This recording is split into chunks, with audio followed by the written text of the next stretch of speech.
Yeah, Christian, if you could just first take us through these last kind of 24, 48 hours, and just being with South Bay and then getting the call and making the flight, and all of a sudden you're playing and trying to get familiarity with the guys. How did that all go for you? Oh, I mean, it was pretty crazy. I was back there. I was back there. I was getting ready to go to practice. At South Bay yesterday, and then I got a call from Rob, and he told me we might need me, like he might need me, and then he just sent me the flight infos, and I was like, I'm gonna just give whatever I have to have the team, and unfortunately we didn't get a win tonight, but I'm just happy that I was able to get back there and play basketball again.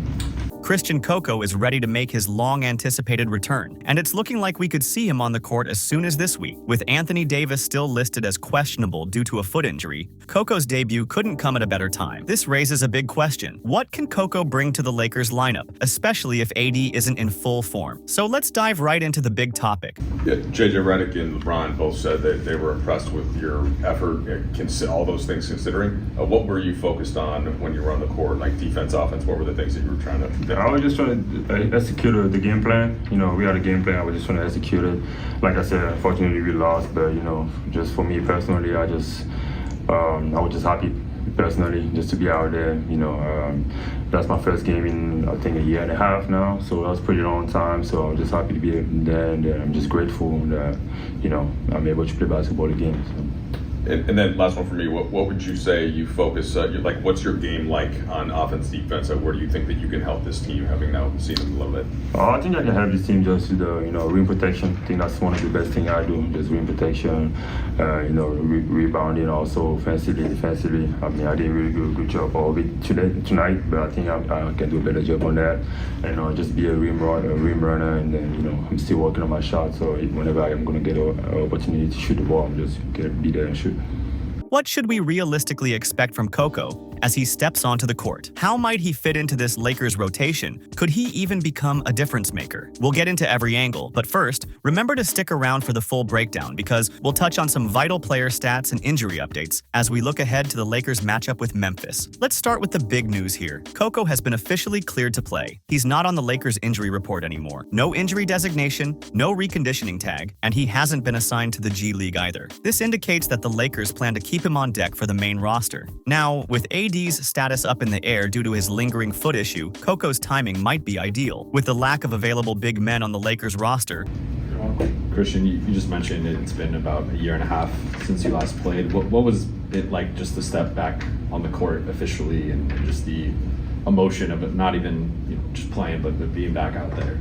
No, it was amazing, man. Like I said, I think this last year and a half was probably the toughest time in my life. Just not knowing if I was going to play basketball again, and I went, me and my family, we went through a lot just past year and a half, and I was just happy. When I touched the floor now, I know there's a lot of, maybe my mom, my sister, I know right now, and they had probably a lot of emotions, Myself too, I had a lot of emotion, but I wasn't going to show it, but I'm just grateful, like I said, to be able to play the game again, and I'm just going to give everything I have to be able to help the team whenever my name is called. And then LeBron pointed out you hadn't practiced with the group yet, obviously, and you're coming in trying to learn the playbook and the sets and stuff. What was that like, just in terms of trying to download all that information and then go out there and apply it? I felt like I thought I knew everything because they kind of run the same thing with the South Bay. But when I was out there, the personnel is different. We don't have the same personnel that we have with the South Bay. So it was a little bit different, So yeah, I was just trying to, play the game of basketball and apply the plays that I know. There was some play call that I didn't know when they called it. I was just looking at the bench what is it? But yeah, it's going to take some time, hopefully when we get back, I have some time to practice with them, and then like I said, whenever my name is called again, I'm just going to go out there and give everything I have. Jackson Hayes stands as the only other healthy center option. Since Hayes averages around 15 minutes per game, Koko might need to log some court time, likely somewhere between 5 to 10 minutes to help cover the gaps. Even if AD suits up but has limited minutes, Koko's presence could relieve some pressure, so we might be looking at his Lakers debut this week. Now, what exactly does having Koko back in rotation mean for the Lakers game plan? This is where things get interesting. For a quick recap, he's basically coming back to the league as a second-year player with limited experience. Remember, he only played 58 games during his rookie year, averaging around 13.8 minutes per game. While that doesn't give us much data, it does provide some insights into his abilities. What's most intriguing about Koko's rookie performance was his defensive impact, particularly as a rim protector. His defensive stats suggest that he can add depth to the Lakers' paint protection, and if Hayes is ever unavailable due to the ongoing NBA investigation, Koko could be an essential backup. So having Koko ready to log some minutes is a major plus for the Lakers, even if he's still adjusting to the pace of the game. But let's be realistic. No one's expecting Koko to come out with a double-double in his first game back. In fact, it's fair to assume he'll be under a strict minute restriction, likely in the 10 to 15 range as he gets back into full game shape. It's one thing to be fit, it's another to be in NBA-level game shape, especially after a season off. So what should fans look for in terms of production? For his first few games, a reasonable expectation would be modest stats. Think 2 to 4 points, 3 to 5 rebounds, and about 1 block per game. His main contribution, however, could be on defense, particularly through his presence around the rim. Blocks per game only tell part of the story. It's more about how he positions himself to protect the rim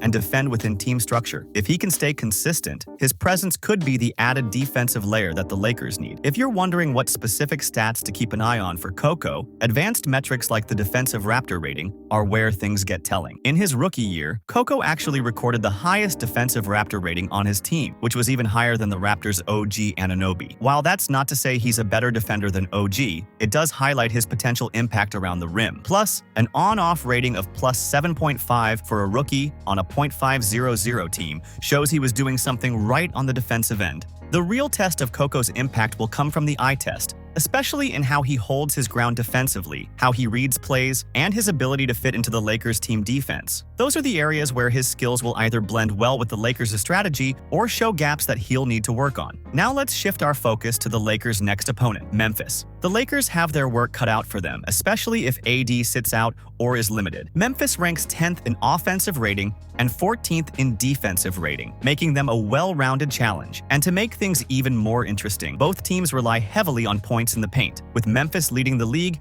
at over 60 points per game inside. Without AD to anchor the paint, Koko and Hayes will be critical in deterring drives from Memphis's star, Ja Morant. Ja has averaged 26 points per game against the Lakers over his career, so stopping him will be key. This matchup will require every bit of rim protection the Lakers can muster, which might be Koko's trial by fire in a Lakers jersey. In terms of strategy, the Lakers need to shore up their defense in the paint and improve their transition defense, especially against a Memphis squad that loves to push the pace. Currently, the Lakers sit at 6th offensively, but rank a low 25th in defense.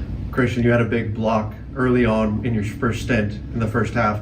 How did that feel? Your first real big play, stepping back out on the court. Yeah, I mean, it felt great. It felt great. You know, when I saw him, I was like, yeah, you better get this block. You better get this block because if he scored out, that would be a bad look on me. So I was like, yeah, I better get this. And then when I got it, I was like, yeah, maybe I'm back. And I mean, I was happy. Like deep inside me, I was really happy about that block. So, you know, like I said, that was my first big play.